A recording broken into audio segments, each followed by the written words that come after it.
আল্লাহ তাআলা মানুষের উপরে যে গজব দিচ্ছেন, এই যে ভূমিকম্প, এই যে অগ্নিকাণ্ড, এইগুলি আসার কারণ হলো বাদ্যযন্ত্রের মাধ্যমে আল্লাহ তাআলার দ্বীন প্রচার করে আর বলে তারা ভালো কাজ করতেছে।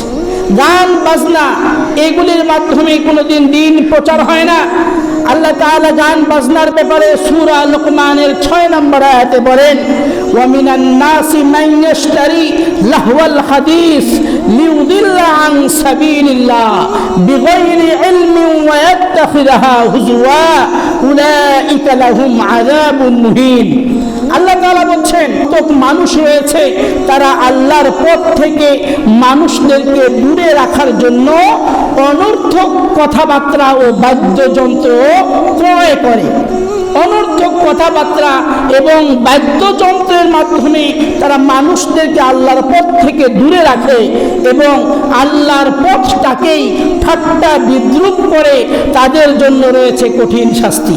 কোরআন মাজিদের বিভিন্ন আয়াতকে ব্যাখ্যা দিয়ে যে বাউল শিল্পী বলেছিল, ঠাট্টা করে বলেছিল যে আল্লাহ কখনো বলে এটা প্রথমে সৃষ্টি করেছি, কখনো বলে এইটা প্রথমে সৃষ্টি করেছি।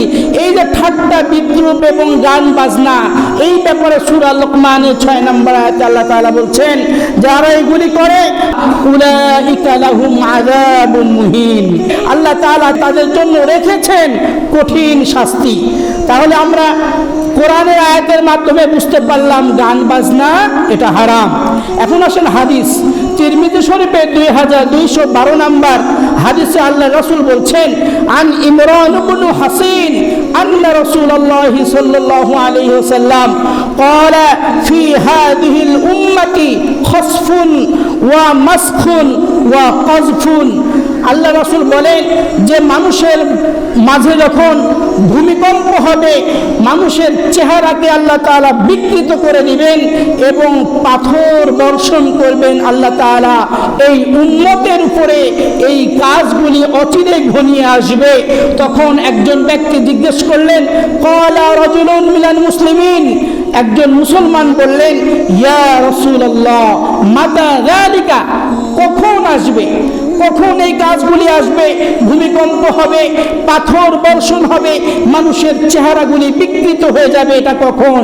তখন আল্লাহর রাসূল বললেন, ইদা যহরাতিল কিয়ানু ওয়াল মাআজিফু ওয়া শুরবাতিল খুমুর, যখন মানুষের মাঝে গায়িকা ও বাদ্যযন্ত্র বিস্তৃত লাভ করবে এবং মানুষেরা মাদকাসক্ত হয়ে যাবে। তাহলে এই হাদিসের মাধ্যমে আমরা জানতে পারলাম গান বাজনা এগুলি সম্পূর্ণ